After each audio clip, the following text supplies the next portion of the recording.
ನಮಸ್ಕಾರ, ನಾನು ನಿಮ್ಮ mister profit. GST rate cut ಆಗಿರೋದ್ರಿಂದ ಬೈಯಿಂಗ್ ಸೆಂಟಿಮೆಂಟ್ ಇಂದ ನಿಫ್ಟಿ ಇವತ್ತು ಗ್ಯಾಪ್ ಅಪ್ ನಿಯರ್ 25K ಅಲ್ಲಿ ಟ್ರೇಡ್ ಆಗ್ತಾ ಇತ್ತು ಮಾರ್ನಿಂಗ್. ಆದರೆ slowly coming down plus 20 points ಅಲ್ಲಿ ಕ್ಲೋಸ್ ಆಗಿಬಿಟ್ಟು 24,735 ಅಲ್ಲಿ ಕ್ಲೋಸ್ ಆಗಿದೆ. ಇನ್ನು ಇವತ್ತು ಸ್ಟ್ರಾಂಗ್ ಆಗಿ ಪರ್ಫಾರ್ಮೆನ್ಸ್ ಮಾಡಿರೋದಂದ್ರೆ ಆಟೋ, FMCG ಮತ್ತು ಕನ್ಸಂಪ್ಷನ್ ಸೆಕ್ಟರ್.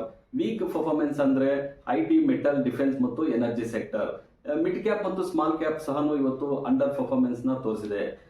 ಇನ್ನು ಇವತ್ತು ಓವರ್ ಆಲ್ ಆಗಿ FIS ಸೆಲ್ ಮಾಡಿರೋದಂದ್ರೆ 106 crores, ಇನ್ DIS ಬೈ ಮಾಡಿರೋದಂದ್ರೆ 2,233 crores.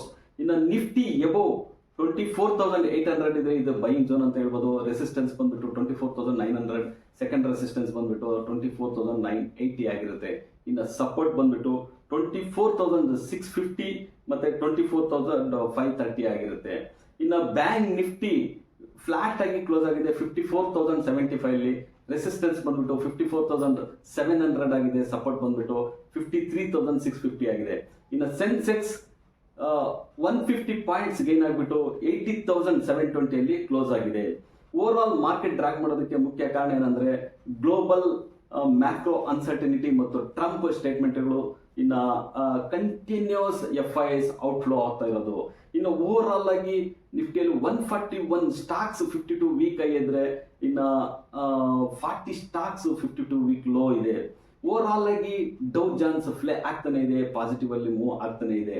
ಇನ್ನು ನಮ್ಮ ಚಾನಲ್ನ ಲೈಕ್ ಮಾಡಿ, ಸಬ್ಸ್ಕ್ರೈಬ್ ಮಾಡಿ, ಶೇರ್ ಮಾಡಿ.